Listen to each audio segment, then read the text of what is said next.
নমস্কার, আমি ইপ্সিতা। আজকে সোমবার। সবাইকে জানাই জন্মাষ্টমী প্রীতি ও শুভেচ্ছা। সকালেই কাজকর্মগুলো সেরে স্নান করে বাড়ি যাচ্ছি। বাড়িতেই আমাদের পুজো হয়। বাড়িতে একটু কাজ হচ্ছিল আউটার পোর্শনে, তাই এভাবে বাঁশ বাঁধা রয়েছে। আমার বাড়ির ঠাকুর মন্দিরের চূড়োটা দেখাই দেখুন। এরপরে আসুন আপনাদেরকে ভেতরের পার্টটা দেখাই। এটা কিন্তু আগে থেকেই ছিল, তবে রিমডেলিং এইবারে হয়েছে। এই পর্দা টর্দাগুলো কিন্তু এইবারেই সব কিছু করা হয়েছে। পুরো ঠাকুরঘরটাতে এভাবে পর্দা দেওয়া আছে, আর আমার এই পর্দার কালারটা ভীষণ ভালো লেগেছে, মানে ঠাকুর ঘরের রঙের সঙ্গে। টাইলসগুলোতে দেখুন এইভাবে ওম লেখা আছে, আর নিচটাতে এইভাবে বেদির মতো করা আছে। দেখলে যেন মনে হবে কার্পেট পাতা রয়েছে, কিন্তু তা নয়। অ্যাকচুয়ালি এটা কিন্তু টাইলস। আর দেখুন এইভাবে ওপরে ওই দরজার কাছে দুটো স্বস্তিক চিহ্ন রয়েছে। আমার কিন্তু ঠাকুর মন্দিরটা ভীষণ পছন্দের। যেহেতু এবছর বাবা বাড়িতে এসে গেছে, তাই বাবা নিজ উদ্যোগেই 1001 পিস মতো লাড্ডু সবাইকে দিচ্ছে আর কি।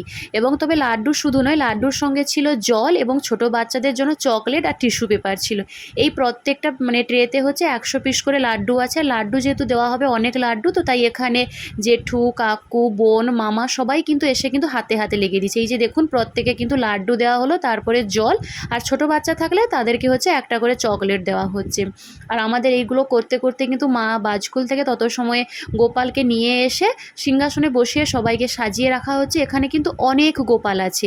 মাঝখানে যে লাল রঙের জামা পরে বসে আছে সে মায়ের গোপাল, আর দুদিকে দুটো আমার গোপাল আছে, দু কাকিমার দুটো গোপাল, তারপরেও আমার মায়ের রাধাকৃষ্ণ, গৌরনীতে এরা কিন্তু সবাই আছে। তারপরে এসে দেখি এখানে 3 জন নাচছে, মানে সন্ধ্যাতে তারা কি গানে নাচবে সেই গানে নাচ প্র্যাকটিস করছে। তারপরে আমরা সবাই খেতে টেতে বসে গেলাম, একসঙ্গে সবাই খেয়েছি।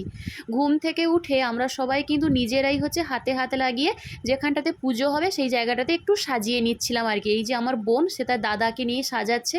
আর এখানে দেখো কাকিমারা সবাই গোপালকে যে ভোগ দেওয়া হয় না, তালের পিঠে, মালপোয়া, এই সমস্ত কিছু কিন্তু বানাতে ব্যস্ত। তবে দুপুরের খাওয়ার কিংবা এখন যে রাতে যে লুচি কিংবা যে পায়েস খাওয়ানো হবে সেটার কিন্তু আলাদা পূজারি এসে উনিও কিন্তু রান্না শুরু করে দিয়েছেন। দেখো আমাদের এই জায়গাটা পুরো কিন্তু একদম সাজানো কমপ্লিট হয়েছে। আমাকে কিন্তু অবশ্যই কমেন্ট করে জানাবেন কেমন লাগলো। আমরাও কিন্তু এর ফাঁকে সবাই রেডি হয়ে গেছি, যদিও এখানে সবার ছবি নেই, কিন্তু আমরা রেডি হলেও কাকিমারা কিন্তু তখনও কাজ করছিল। এই যে দেখো কাকিমারা সবাই গোপালের জন্য যে লুচি সেটা সবাই মাখছে। আর এই যে দেখো আমার বাড়ির ছোট সদস্য, যেই ক্যামেরা নিয়ে গেছি কিন্তু লাফিয়ে উঠেছে দেখলে। আর এখানে এইসব করতে করতে কিন্তু পুজো অলরেডি শুরু হয়ে গেছে। আমাদের এখানে নিয়ম আছে, যেহেতু জন্মাষ্টমীর পুজোটা গোপালের পুজো, তাই এই পুজোটা কিন্তু বৈষ্ণবকে দিয়েই কিন্তু করতে হয় আর কি। আর অন্যান্য পুজোগুলো পুরোহিত করে, কিন্তু এটা কিন্তু বৈষ্ণব করে, তাই আমাদের এই পুজোটা বৈষ্ণবকে দিয়েই করানো হয়েছে এবং বৈষ্ণবই কিন্তু গান করেছে। এখন আরতির পরে প্রায় পুজো শেষ, সবাই প্রণাম করছে। আর গোপালের সামনেটা দেখো কত রকমের খাবার, কত ভাজা টাজা দিয়েছে দেখেছো। এইরকম আনন্দ করেই কিন্তু আমাদের সবার জন্মাষ্টমীটা খুব ভালো কাটলো।